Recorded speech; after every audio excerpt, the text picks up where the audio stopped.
Grand Rising. This is the Straight Talk Morning Show. My name is Andre Hill. I'm your host, and we have a full staff here today with some serious wisdom, man. We got about 200 years of knowledge here or more. Yeah, we got a hot topic going on this morning, and we're gonna introduce our staff here. We have Terrence Lake up in Detroit, our chairman with the United Aboriginal American Republic. How you doing this morning, Chairman? Grand Rising, everyone. I'm doing fine here in this nice warm house because it's a mess out there. Ice everywhere, slipping and sliding. Yes, thank you. And the temperature, sir? It's probably about 28, 29 degrees. Oh no. Oh, so you and Mike in the same atmosphere. All right, so we have Mama Kelly up in the Atlanta area. How you doing this morning, Queen? Oh, I'm doing great. I am thriving. I was trying to find out what our temperature is. I think it's going to be somewhere in the 60s in early afternoon, which is good. I won't trade with you, my brother, at all. It's probably colder in Chicago. Yeah. Where Max at? He's on that Lake Michigan. Yes, sir. Yeah, also we have Mike Glover in Chicago. How's it going, man? It's going good, brother. I can't complain. It's gonna be. They say it's gonna be below zero, so I'm not gonna. You ain't gonna complain about it. But hey, when I used to complain about the weather, my dad said, "Mac," he said, "quit cussing God's work, man." He said, "Every time it rains, a flower grows." I said, "Okay," because I used to cry about the rain and everything. But anyway, other than that, it's a whole lot of people didn't make it. That's all I can say. We did. We here. Yes. We here. Yes. Absolutely. All right, so we have our engineer and chief jury doctor, Andre Hill Jr. What's going on, man? Everything's going groovy. Just honored to be here on the Council of Elders, and I think it's going to be an excellent show. All right, so we're going to get right into it because this is going to be a heavy topic here. So as usual, I always post my topics on Friday on Facebook, and as read, we're diving deep into the Book of Enoch, its true metaphysical meaning, and how it connects directly to the unfolding intelligence of Three-Eye Atlas. We will also break down the current state of melanated women in the Americas and the realities of their economic survival. So it's some strange things going on social media with our women, and I don't see there's no organization, no leader stepping up to give them some resolve. But we're going to handle that today. Also, Mama Kelly will illuminate the power of the returning matriarch, using Candace Owens as a real-time example of the shift. Yes. All right. So if you hadn't aligned yet, now is the time. You need to get with UAAR.org. It's the only real option that we have left. This collective union, all the Aboriginal tribes of America are coming together, and we are leading the way and meeting with foreign nations to help manifest this power. And so you need to go to UAAR.org and check us out and send us a note. All right. So we're going to go right into the Book of Enoch. The reason I picked this subject, and of course, we all listen to the Guardians and the downloads that we get constantly. Everybody on this panel gets these downloads, and so we don't rehearse this. We want them to give you their input directly raw as to how they got it. So we're gonna bring the topic to light and expand on it. Now, I did my research on Enoch, and I have to admit I have not read the book. A long time ago, I scanned it, but I don't remember the content. So what I did is what most scholars would advise against. I went on YouTube and I watched several videos of Enoch. And the first 2 or 3 videos were whitewashed. All the angels were blonde, blue-eyed, and they had some heavy knowledge. You know, some stories about the beginning and how all these things come up. I said, where the black folks at? And then the next one, it was whitewashed again, but they had one brother on there. And of course, he was a powerful entity, but still they got into the Abrahamic religions and that of mentioning names and frequencies that will not reach the most high without an understanding of who we praying to or who we calling on. All right, so and then the final one that really, so this one, the one I watched, it had all melanated people. I said, okay, good. We're going to really get some serious information. It started out good. It had these images of these melanated people, but it drove us right back to the black church platform and wanting you to say amen and go get more information. And it didn't deal with the true meaning of what the Book of Enoch was all about. So part of my research is that the Book of Enoch was discovered in 1947 in the Dead Sea Scrolls, and it was taken and evaluated and estimated that it was the 3rd century. It was developed or written in the 3rd century BCE, which was 2200 to 2300 years ago. And so the so-called Bible, it was developed after the Book of Enoch. So once again, there was some plagiarism going on from the original Dead Sea Scrolls, and this information was obscured and restructured and packaged to fit the Luciferian Catholic Church agenda. So I'm gonna catch my breath 1 minute on this one here, and I want to start. Mama Callie, you have any insight on the Book of Enoch? Somehow I thought that it was still in the Ethiopian Bible. It was not there in the Ethiopian Bible. I thought that there were many books taken from the Bible that we were given, and they were still intact in the Ethiopian Bible. I'm not sure about its source being the Dead Sea Scrolls. I'm not sure of that. But the Ethiopian Bible is still the most complete and most authentic Bible that there is, because it has been maintained for thousands and thousands of years in the original language of Ge'ez, which of course is what is that? What is that language? Aramaic. The Aramaic, which Jesus supposedly spoke. So that's what I understood. But I'm not sure. I'm not a Bible expert at all. Okay. All right. So, Chairman, you got any comments on this one? Well, I read the Bible once several years ago, if not about 30 or 40 years ago, and it was really confusing.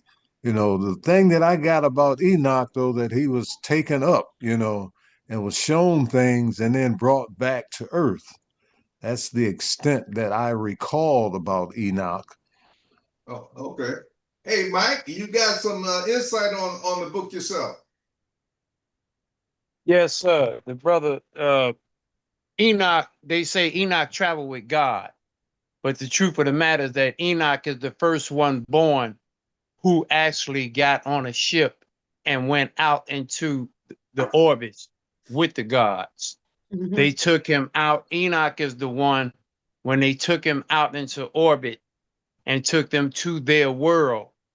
the same world that Jesus spoke of when he said, "Our Father who art in Orion." They changed it to heaven to take us away from the physical reality of an indigenous civilization outside of Earth to this poof theory. You follow me? Because when you think of heaven, you don't think of no place. But if you say Orion, we know Orion is a physical star system. So they're the ones that took Enoch as the first one born that traveled with God, that they put on a physical ship, took him out to their world. Enoch is the one that drew up the map that they use at the orbit, the stars, the movement of the planets, and everything. He's the one that drafted that map up that they use to this day. That was done by Enoch when they took him out into orbit. Methuselah, they say, lived so long because Methuselah swore that he was not going to die until he found out what happened to Enoch. Because Methuselah was his grandson, if I'm not mistaken. He was so we got this information from Dr. York. If you've never heard of Dr. Malachi Z. York, Dr. York is the one that Elijah Muhammad told us to look for. And Minister Farrakhan, I've been debating this for years. Minister Farrakhan is not following his marching orders. I love the brother, but he is not following his marching orders. And why, I don't know. But we were all supposed to have been led to this man who would bring this knowledge, because Elijah said these people are up under a divine judgment. When he wrote the book, The Fall of America is happening in our faces, and we don't even have a clue that that book was, all of these things that are happening by nature has already been written, and it was written by Honorable Elijah Muhammad. Now, I was a brother from the church, but I was never one to be held back from listening to what people that were sent to us had to say, such as Noble Drew Ali. People say, you know, they got us stuck on religion. This ain't got nothing to do with religion. It's got something to do with our story. People in the church feel like Jesus died for our sins, and that's the end of the story. I was debating with, but that's not the end of the story. Are you still, aren't you living? So that means this story is not over with. The story cannot be over with because we are living. And so they have separated us so we won't gather knowledge from other sources and stay stuck in religion. I don't do religion. I do research, and I research very well. When I research something, I do a very good job. I mean, I'm not perfect, but when I wrote this book, I promise you they can't find nothing wrong with that book because I got the information from Dr. York. Here's a man who was born speaking all 19, speaking, reading, and writing all 19 languages of the original language that was confounded at the Tower of Babel. When they confounded the languages at the Tower of Babel, there were 19 dialects. That's why the Jews always talking about anti-Semitic. We cannot be anti-Semitic. We are the original Semitic people, and nobody ever tells them that. You follow what I'm saying? Always trying to run around and talking about, and they talking anti-Semitic. Anti-Semitic. We cannot be anti-Semitic. We're the original Semitic people. Anyway, Dr. York speaks, reads, and writes all 19 languages, was sent here to break down every religion for us because we were into religion so heavy. And they say he was confused because he took us from Islam. He read retranslated the Quran into El's Holy Quran.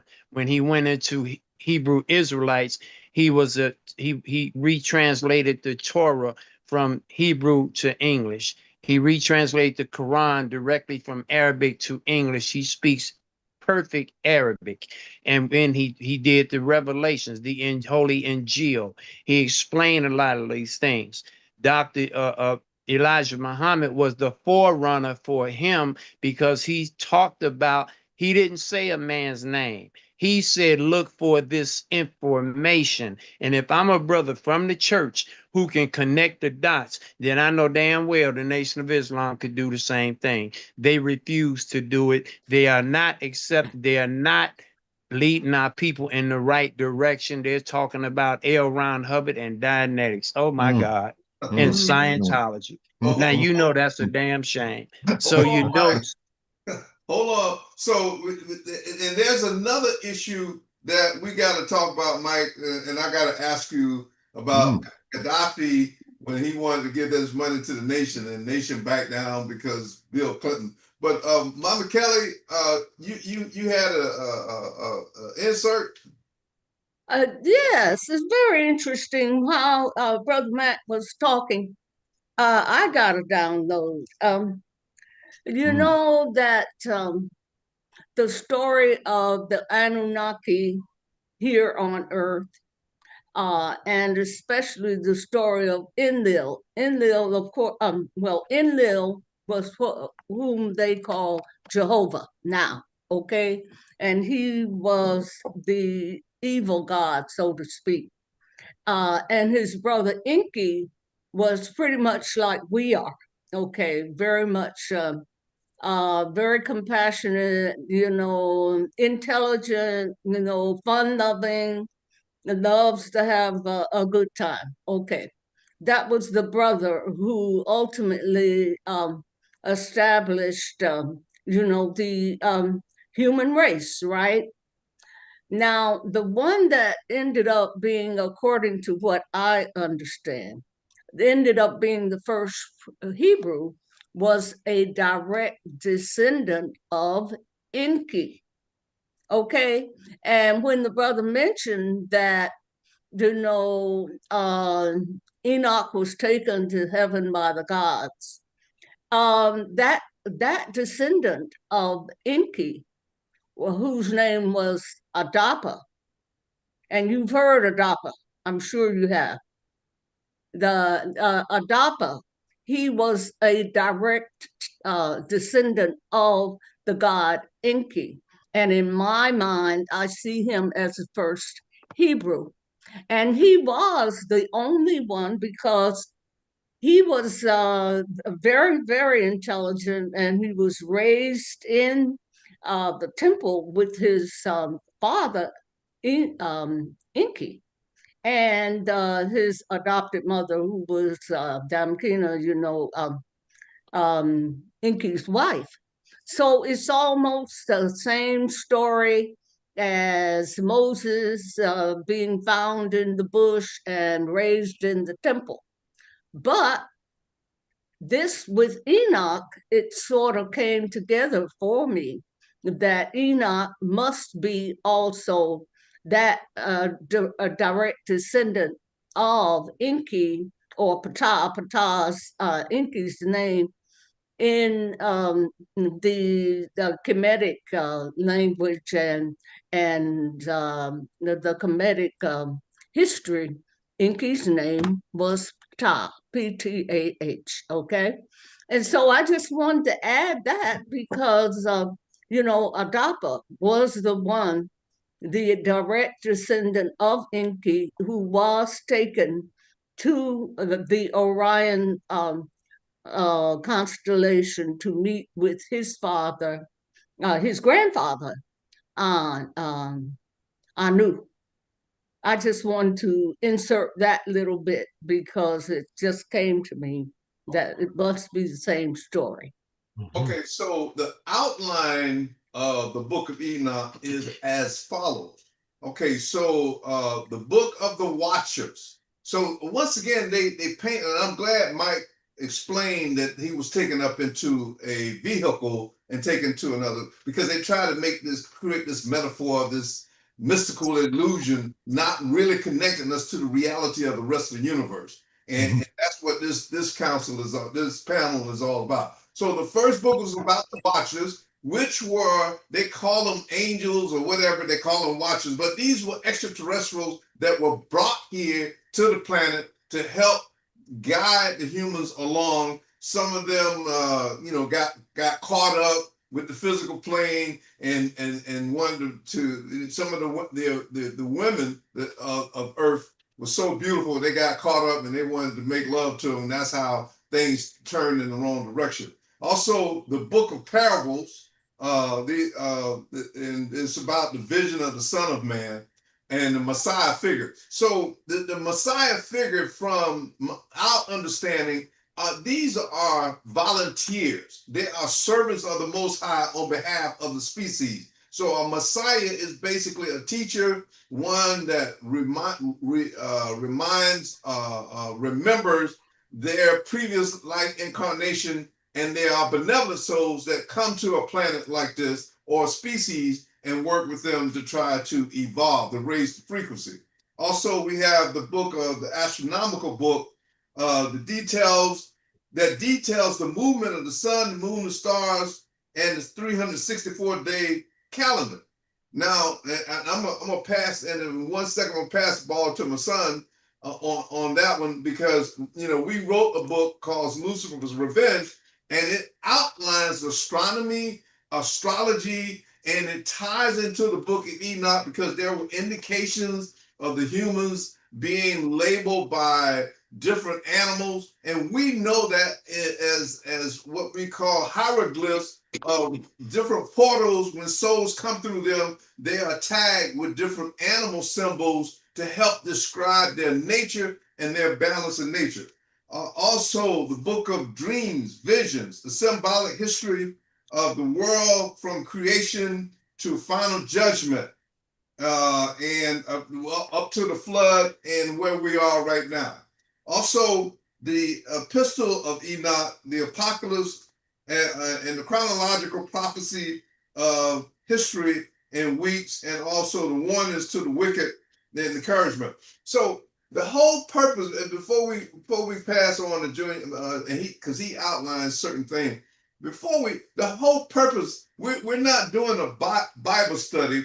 What we're doing is we're reinforcing the chosen ones on the planet as how critical it is for us to come together at this point and raise the frequency.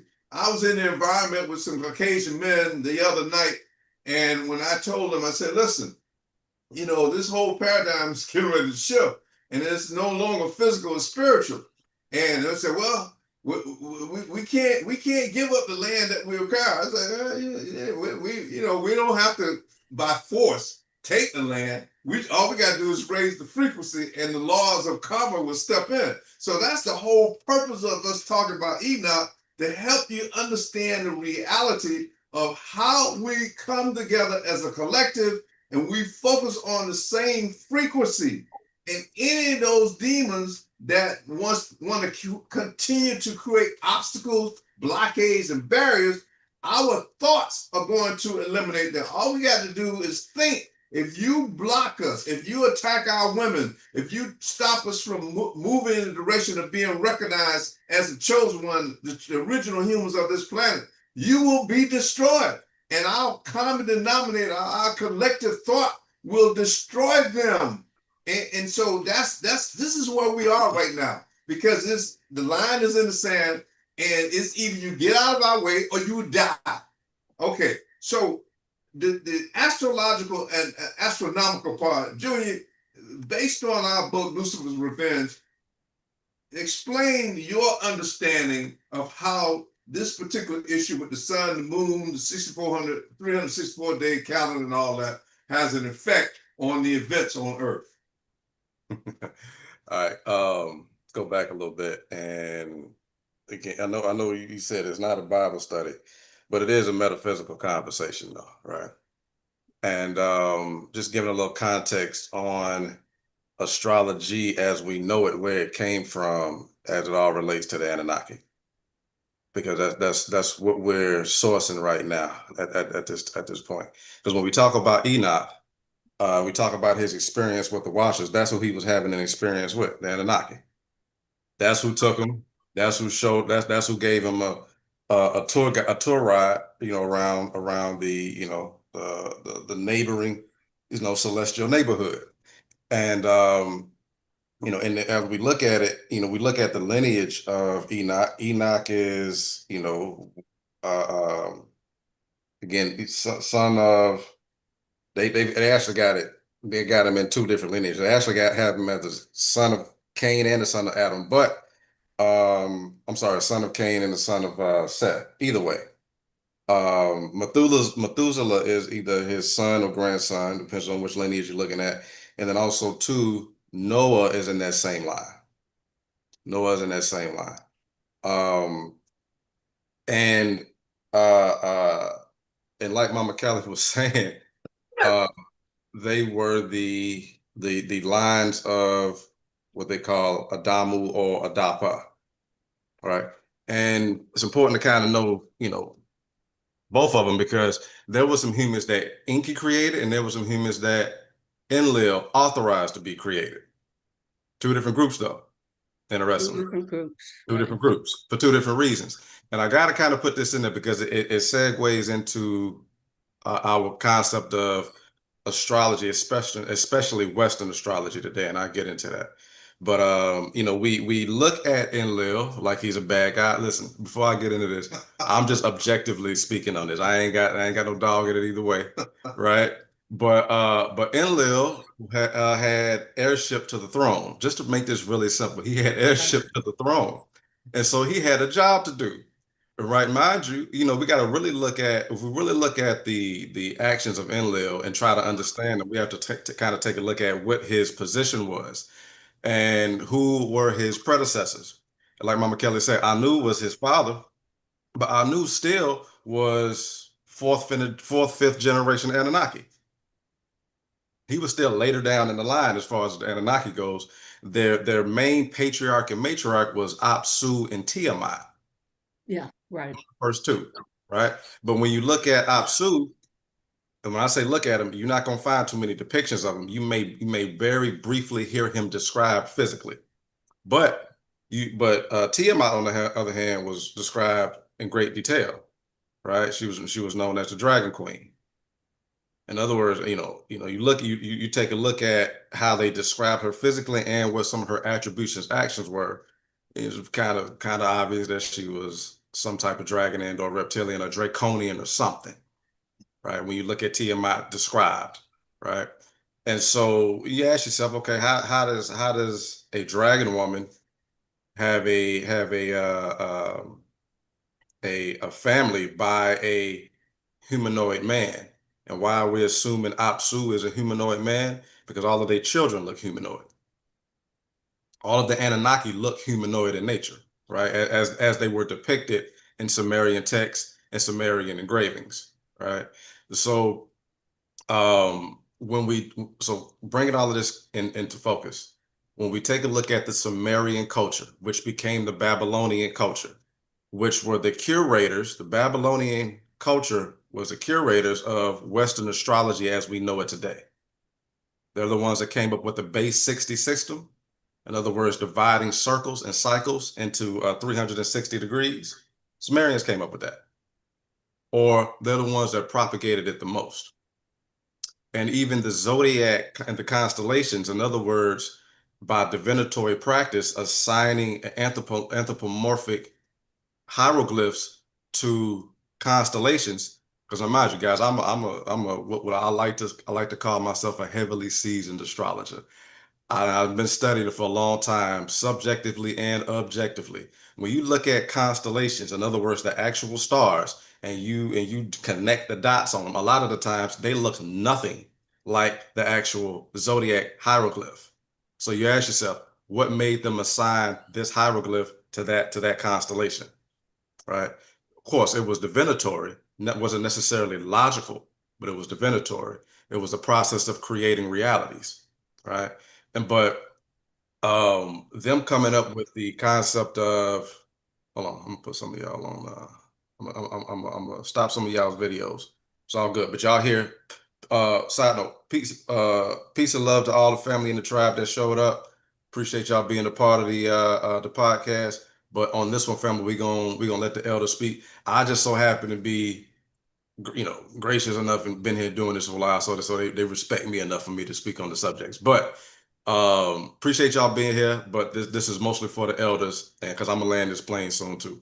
But the science of dividing cycles, because everything in this universe works on cycles, frequencies, vibrations. It's all the same thing, right? A circle is a cycle, is 360 degrees, is a wavelength. It's all the same thing, right? We are, and everybody who speaks the universal language, which is mathematics, knows this. They all know this. It's like, matter of fact, if we were to speak to a quote unquote alien species, we would probably speak to them in mathematics first before we speak to them in any other language. We don't know how they, what their method of communication is, but we do know they probably understand math. Yeah, they understand that, especially if they built any sort of quote unquote technological civilization, right? But getting back to the question that you asked me, Dad, as far as the 364 days a day calendar and the division of sections in the cosmos to create what we call the concept of really measuring motion. Measuring motion is what we call time. If you can't see nothing moving, it's very difficult for you to tell time. Right? Very difficult for you to tell time if you can't observe the cyclical motion of what's going on. Right. So over time, this science being handed down to all of the Adapas and Adamus, especially over there in the Mesopotamian area, because without getting into all of their history, they're the ones that came from the Sumerian nation, swept over the Mesopotamian area into Europe and into East Africa, aka Kemet. But they invaded Kemet for a very good reason. For a very good reason. And also installed their cosmology system, which is their mathematical projection of reality. That's what happened. And they push it up into Europe as well. That's why, over here we practice, Western astrology, but it came from Sumer. That's where it came from. It came from descendants of the Anunnaki. That's where it came from. But let me land this plane right here. Does that answer your question? Yeah. So the point is that we know that the biblical aspect once again plagiarized a lot of other information and came up with a very limited and contained source to control and manipulate people. But the Enoch book was left out because it gave too many random theories and abstract theories that would eventually lead to the fact that the universe is a total composition of beings, species, and civilizations that are millions, maybe billions of years old, and they all have input into the development of new planets, and they've had influence, and they have been here since the beginning of time. These beings are help guided, they seeded, and they travel, they visit, they're here right now. They're listening to this story. So the whole objective is, as we, the aboriginals, the original humans that were created on this planet, move back into position. We can't move back into position murdering different other cultures because of the horrible things we did. But when we come together as a collective and raise the frequency and focus in on that frequency, all of those cultures, those demonic groups and leaders, all of them will be removed through the laws of karma, because we're going to energize the laws of karma. So, Chairman, so we're going to tie this into the 3-hour atlas. What do you have any updates on what's going on with 3-hour atlas? Okay, they're getting closer to planet Earth. Okay, but they're still not telling you that much. But there's a debate between astronomers, over if it's a comet or if it's a spaceship. And like I say, Avi Loeb, he said 40% chance that there are extraterrestrials in a space vehicle that's moving through our solar system. Now, there are a lot of anomalies that actually says one thing, but with the trajectory of a comet, it has a certain course that it takes. It's like it's in space and there's no atmosphere out there. And once you put something in motion, it just carries along in a certain direction. And with 3-eye Atlas, it has the anomalies where it's slowing down, it's picking up speed, it's going off course, really aligning itself with trying to get a little closer to Jupiter. It's changing colors. It's going from red, which in their terms is something that's real cold in space, to green, and then it's turning to blue, which is sort of getting closer to the sun. And we would say blue would be cold, but in their terms it's hot. So the anomalies that's going on, it's just mind-boggling. But I wrote some stuff down here. There's one astronomer that said that he spotted thousands of UFOs congregating around our solar system, but they're so advanced they can cloak themselves in some ways. But I think he picked up on their vibration, because their vibration and their frequency that they're picking up on, it's like communication. And we haven't picked up on that code yet, but that's what's going on too, you know. But they say that on the 19th, it's going to be at its closest point to Earth, and they're still looking at it to make some more deviations, whether it's going to really go away from Jupiter and sort of head to planet Earth. That's still here to be seen. But they're not telling you everything. They're only telling you so much, and it's really getting interesting because they know what it is.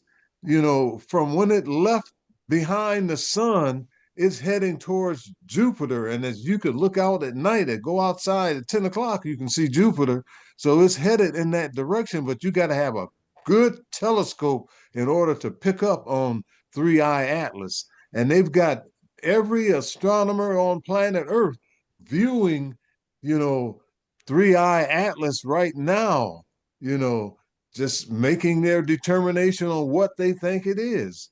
And that's the biggest controversy, whether it's a snowball or a comet or whether it's a spaceship. Me, I'm like Avi Loeb, but I say 80-90% it's a spaceship because of all the anomalies that we see and we're depicting, and we're taking all this information. So, I think they chose the closest distance to Earth that they know it's going to be a lot of astronomers that's going to detect that it is a spaceship and show us pictures of it. That's why they're saying, okay, wait until then before they talk about it. Sometimes they like to keep something from you until the new year and then bring it on like, okay, wow, you see this here? But they've been knowing all along, because if you got the Webb telescope that can look into other galaxies and spot planets, doggone well they can see what 3-eye Atlas is, But I'll land that plane, and it's getting more and more interesting by the day. And if you look at YouTube, you'll get just overwhelmed with the people that are talking about it. And, young people are talking about it now, those that, are interested in what's really going on. And I think that's a good thing, but let's just buckle up, because the ride is getting faster and more informative. And to me, it's beautiful. I mean, I've seen this coming, and we've talked about it on this show years ago, and it's just coming out. It's just validating what we talked about a long time ago when we made our predictions. So, and if people don't believe it, go look at some of the shows. It's there, like, wow. Okay, I'll land this spaceship. All right. Hey, Mike, and then we're going to go to Mama Kelly before we could segue into the matriarch part. So, Mike, in Nation of Islam, they talk about the mothership. So, is this a prophecy from the Enoch situation where we are in end times? What's your take on this? Absolutely. Elijah, see, what people are not aware of that, the Jews, they have what they call the cups for Elijah, because they were looking for Elijah to come back to earth, as the scripture said. Jesus said, I will send you Elijah. That's in the scripture.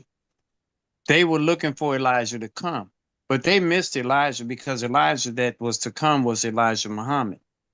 We didn't accept it because we have been so bombarded with this white Jesus, white man concept that we didn't know that we are the people of the prophecies. We are the people of the scripture. So when Elijah came, they wouldn't even accept him because they were marching to the beat of the white church's drum. And when the white church said, don't mess with them niggas because they Muslims, our pastors didn't do it. Not knowing who they were, Elijah was raised. Elijah was the first one to say anything about a mothership out in orbit. And when the pastors asked him what was he talking about, he said, it's in your book, it's in the Revelations. He said in the Revelation, he talks about John said, when you see these things happening, I, John, saw the holy city coming down. He was talking about a ship. Period. And so the church would not listen to what he was trying to tell them. Then when they had that first encounter with those aliens, the first person they went looking for was Elijah Muhammad, because they were like, oh my God, this man is right. So what they did, and Elijah told us that there was some information that would be coming here. That information came. He said there would be a second resurrection, and that came in 1970 when Dr. York started the Holy Tabernacle Ministries. What they don't know is that Enki's son is on earth. Anu's grandson is on earth as we speak. Why do you think this man was born able to read, write, and speak all 19 of the Semitic languages that was confounded at the Tower of Babel? This is an immortal being. They had to take Enoch's book out because Enoch connected us to the stars. The next person that connected us to the stars was the Honorable Elijah Muhammad. And I was in the church. I never joined the Nation of Islam, but they didn't stop me from reading all of his books. And I read what he said, and he was absolute when he said the destruction. What did he do? He said, if you all don't stop messing with our people, he said there will be a destruction, and nature is going to handle y'all. There you go. Just like they handled Egypt in ancient times. Absolutely. Now, in the Deuteronomy, the 18th chapter, Moses was told the people. Moses was told that I will raise another one like unto you, Moses. Now listen to the similarities of Moses and Elijah Muhammad. Moses came to the people with a name of God that they had never heard, a name of God that they had not worshiped, and a new book. Elijah Muhammad, he came to the people with a name of God that they hadn't heard and with a new book. Back to Moses. Moses warned the Egyptian government, if you don't stop messing with our people, natural disaster is going to overtake you. Zoom up to the fall of America. If you do not stop messing with our people, natural disaster is going to destroy this country. So Elijah is who Elijah was of the scripture. He was raised. Jesus said, I will send you Elijah. Elijah forewarned us that a man would come, and this man would give us the beginning of the universe. And he wrote that in a book called the Holy Tablets. This is a powerful book. People don't have a clue who we have on earth. That's why they locked this man up, because they wanted to keep us away from this information. He came here speaking these languages so we could no longer be confused. So we're not confused. Just like he said, upon the birth of Enos, did men begin to call upon the name of the Lord? What did that mean? He explained it like this. He said, because Enos the name Enos literally means the mortal.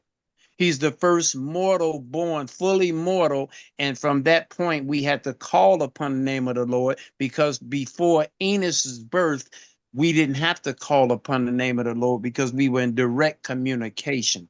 We could use our telepathy. telepathically we could communicate. When they went back to the star system that they were from, we could communicate telepathically. He said Enos is the first one born without the 4 higher senses. He said that's this barytheric gland was taken out upon the birth of Enos, and this gland is what gave us the 4 higher senses of telepathy, intuition, clairvoyance, and I forgot the other. But the point is, this is when the barytheric gland was taken out. He said this barytheric, that's why your tonsils are just hanging there, because the barytheric gland was connected to the tonsils. This man, when I say this man know what he's talking about, we don't have a clue who he is. We need to research this man. That's why Farrakhan, I told Farrakhan's assistant, Elijah Muhammad's son, is Ishmael Muhammad, the bald-headed brother that be on the stage with Farrakhan. He's going to be the one to take over as the minister. And I've been asking him, I got his cell phone number, brother, what's wrong with y'all? Why y'all not misleading the people? Why y'all not leading the people to this man's information? This man was sent here. Your daddy told us to look for the information. Now, a lot of people say, well, I don't like him. Nigga, I read a whole lot of his books, and I didn't read no book that said he wants you niggas to like him. And I don't understand what's going on. Same thing with Elijah. I had brothers in the church. Well, I didn't like Elijah. Guess what? I read all his books too, and I don't remember him saying he wants you niggas to like him either.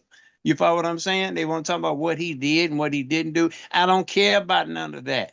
I don't care about none of that. He had to deal with that when he get back to where he came from. You know, it's like Earth is a galactic airport. There are arrivals from somewhere and departures to somewhere. This man came here, wrote over 1,000 books. And let me tell you this.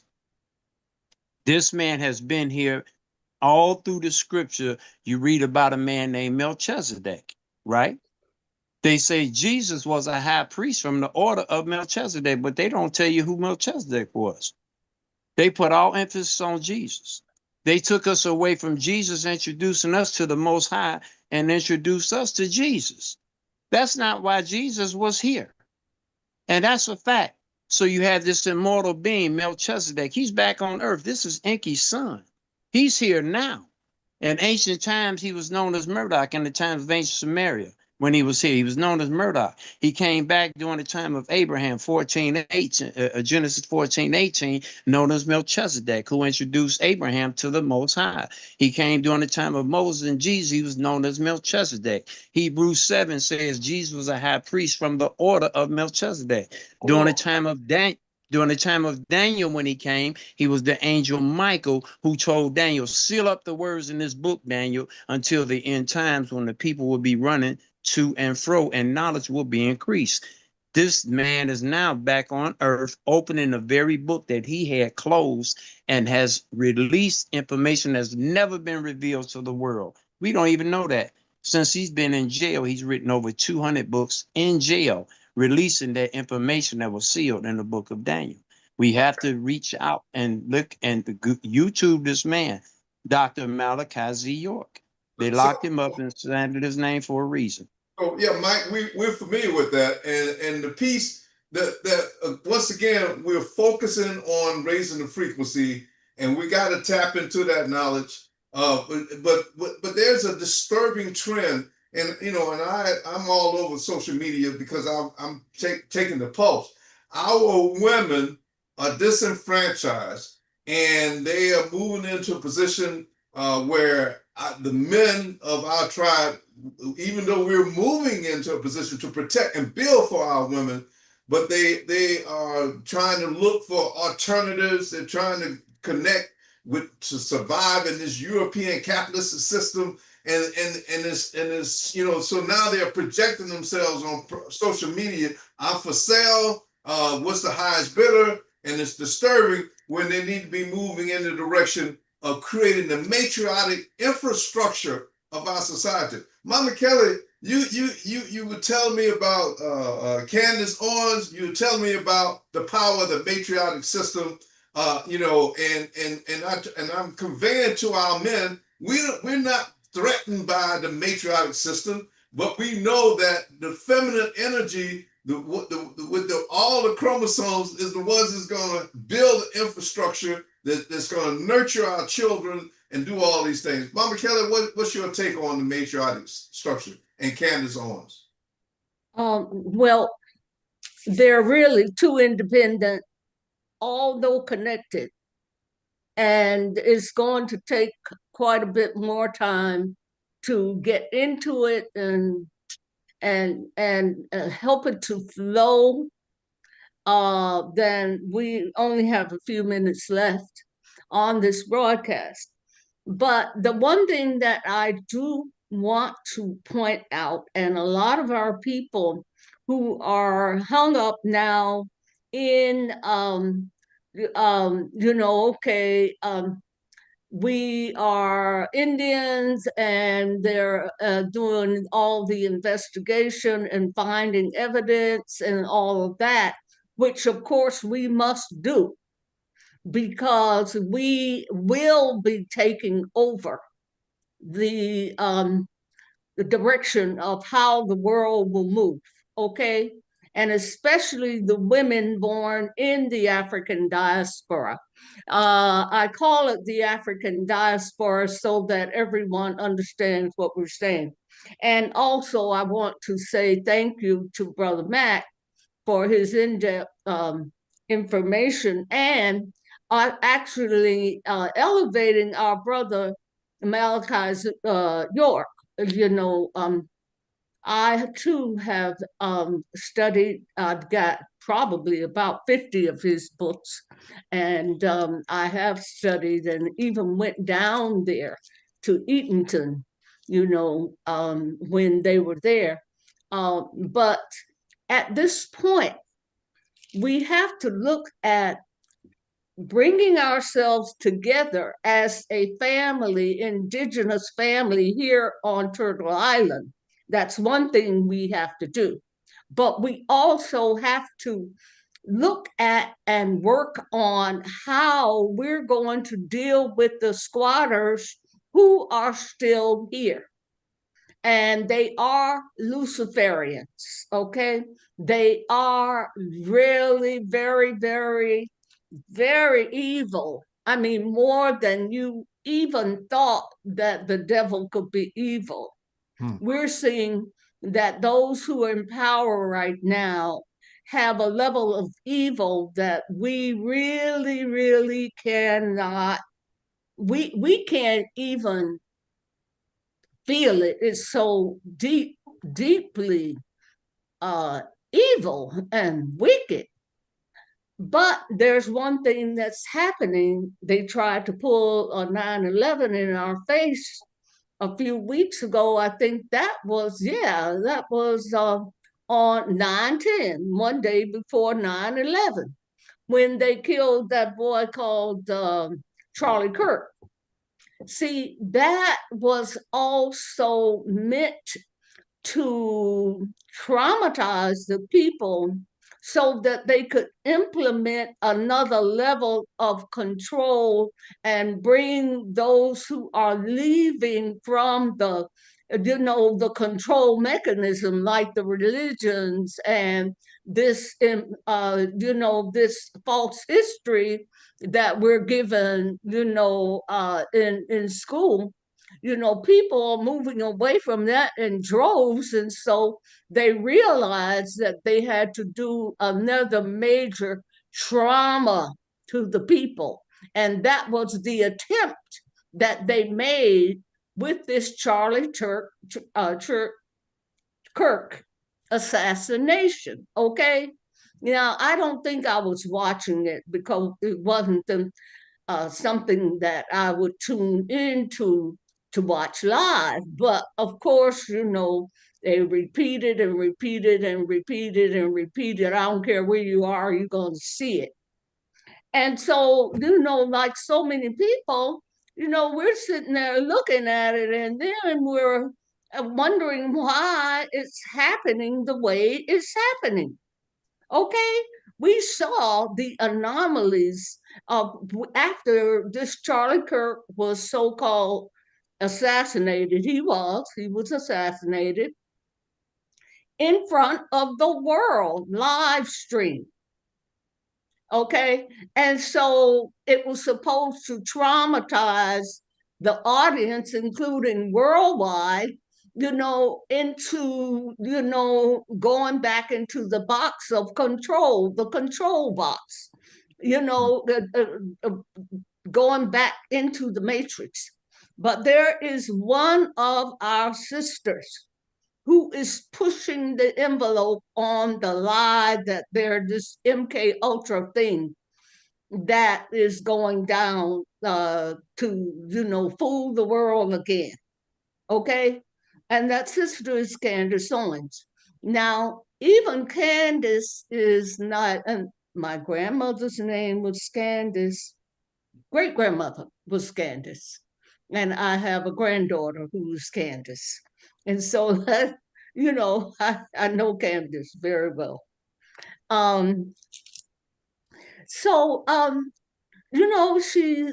She used to work with them. Now, Candace herself was never one of my favorite melanated Black women, because she's on that conservative kick, and she's ultra religious. Nothing wrong with that. That's her thing. That's okay. She married a white man. I ain't into that, but that's her business. But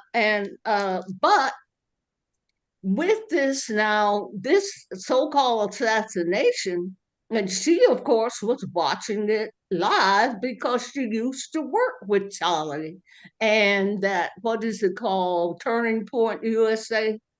Yeah, she used to work with them, so she knew the people, okay?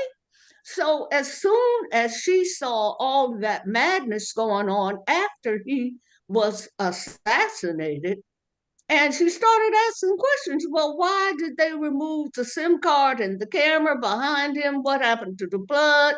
What is this? What is that? Why was there no ambulance, EMT? Why? I mean, all of those questions. She was asking what happened, and she was able to go and get a lot of information before a whole lot of people were able to get that information, because she knew the people who were on the stage with him had their phone numbers. And so she started digging. And the more she started digging, the more she realized that, hey, the story they're giving us is not the truth. And so she kept on pushing. She kept on pushing. And now the whole world, people all over the world are making videos about how they don't believe that story. Okay, now let me give you a little bit of background about why everyone believes that Charlie was assassinated, because he began to question Israel. Okay? He said, no, he is a Christian. What they're doing in Gaza is not right. And we should not be giving money to these people to destroy children, when we are saying that, we can't be involved in this wickedness. And look at Israel. Look at what they're doing. And so, the whole thing about destroying, putting this, I think they're calling it, a mind, ultra, what is it? The mind control, MK Ultra. They're calling it MK Ultra 2.0. Simply because they thought that they could get rid of Charlie Kirk, traumatize everybody run back into the matrix, and just be quiet, so that Israel can go and do the wicked things that they do, okay? Including genocide, which is definitely what has happened in Gaza. What happened here? This is their playbook. Okay, they did it everywhere they went. This is not new. This is how the Khazarian mafia works. Okay, so our sister Candace Owens has pushed the envelope to open up the investigation into why there is so much corruption all the way up to the very top of world governance and including religions. Okay? And so this is why I say, when in 1996, when my husband and I were called to Ethiopia by a prophet, and the prophet said, go and tell the women born in the African diaspora that they are going to be the ones who will change the world. Oh man. My phone, I didn't turn it off. Okay. And so so we're the ones who will change the world. I know that because she has pushed this envelope about this attempt to implement MKL 2.0 on the whole world to try to make us think that we didn't see what we saw, then she is leading the way to actually dismantle this evil system that we are all engaged in. Okay, so even though, hey, she's not one of my favorite people, but look, she's pushing it. And to her, her whole family is under threat. Even, and let me just add this one thing, because I know a lot of our people are not aware of what she was doing before the Charlie Church thing. She had been following, I'm talking about Candace Owens, she had been following this case in France, where there was an independent reporter who had been reporting that so-called Bridget Macron, the wife of the Emmanuel Macron, that she is a man. She's not a woman. And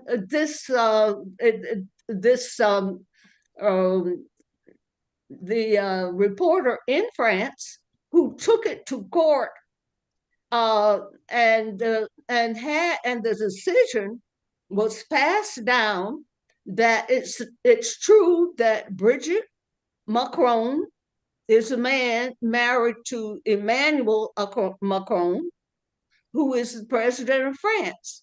Well, France is already in chaos, total, just like Britain. They're about to fall. So is Germany. All of Europe is in chaos, even worse than what we're seeing here. I mean, because they're approaching winter, and they got this fight about what kind of energy is going to keep them warm. You see, because that's a big fight. Yeah. That's a whole nother political thing. But Candace Owens has pushed it politically worldwide and is the face of it. They're trying to get her. And the last that I heard was that assassination team, which someone had told her, any kind of information you have or close-ups of that, if you were in the audience and taking pictures, send me some of the close-ups of what you have on the assassination. And so a lot of people have been giving her information, and the latest she has found out is that it was true that there was a French assassination team there in Utah, along with some unknown colonels and, high-ranking military who were there. Now, that just because they were there doesn't mean that they were there to do a certain thing. But the fact that it has been revealed from a credible source that these people that she was told were a part of the assassination against her, and anybody else that talks up, Well, that, they were there, and she got credible evidence that they were there. So this is what I'm saying, that some of our women are leading the people toward a liberation, even if they're not on our team. Okay, they're out there doing what they're supposed to be doing, some of them. Okay, and I listen to everybody. Yeah, I'm up on this 3-eye atlas and all of that. I read everybody. So that so we are. I mean, our women are doing what they have to do, in order to make a difference. And I also wanted to point out that we have our women doing and going in the opposite to support, the evil regime that is a plague on the world right now. And one of them is that Texas girl. What's her name? Crockett? Yeah, Jasmine Crockett. Yeah. Jasmine Crockett. Yeah, she she loved Israel more than she loved her own. I don't know whether she had any children or not, but she loved Israel more, but she's very smart not to take money directly from AIPAC, but she's getting it from other sources. She loves Israel. Oh my goodness. And they've just invited 1,000 preachers over there to re-indoctrinate them in Israel they are the chosen people.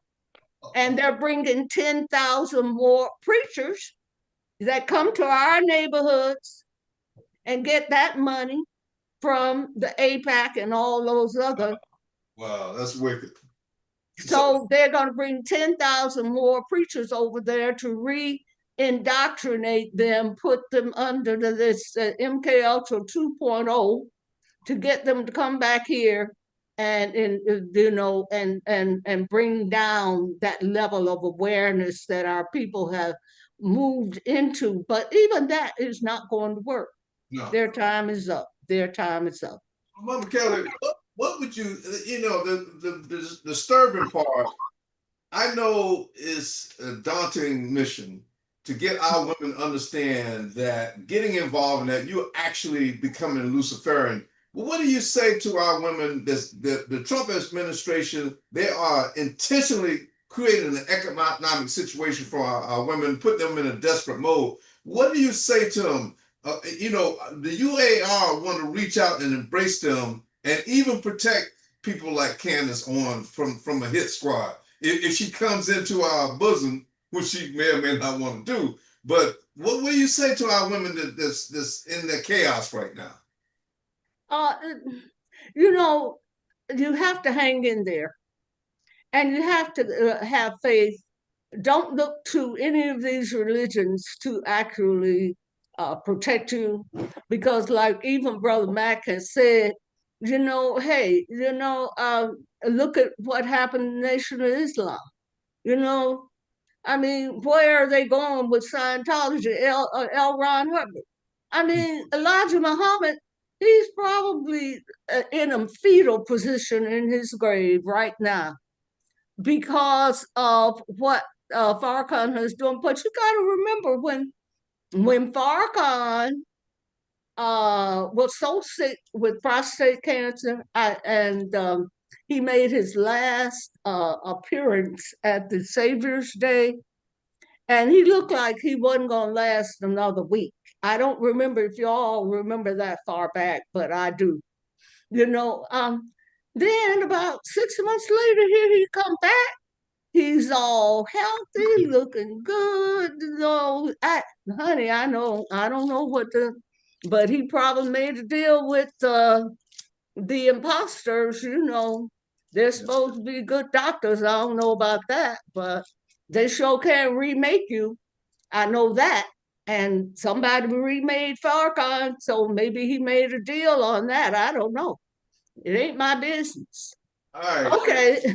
So, But our women have to hang in there. We have to get past all of this. And we will. yes. You know, I mean, I've been in some really tough places in my life, you know, and in place, you know, countries where I had nothing and no one to help me, but the Great Spirit brought me through, and Absolutely. always. And so we have to have that and be planning our independence. We have to make plans. Mandatory. So, Okay. so Mama Kelly, you know, you know, as we wrap up the show, I wanted to get Chief Yasan. I think he signed off. Mhm. So, Junior, go ahead and wrap up. Unless you got someone else in on the panel that's got a statement. The elders have spoken, and this is a very powerful panel, and we represent the frequency of fortifying, amplifying this frequency. We're going to protect our women. We have hundreds of men that's ready. We need our women to come in administratively to work with us because we got all the pieces in place. I was in front of the Russian embassy a couple of weeks ago, representing our nation, and within 72 hours, just us being represented, they changed their flavor towards Russia. That's how powerful, because they are frightened that Russia will get involved with underwriting the aboriginals of the Americas. So let us come together. We got the power. We got the men, women. We need you to come in this infrastructure, administrative infrastructure, so we can thrust forward. We got this. We will protect you. We will build for you. But you got to get out of this European mindset and this glamour, materialistic crap. It's designed. It's Luciferian. Let it go. Hey, go ahead, Julian, and wrap this thing up, man. Can I say this right quick, brother?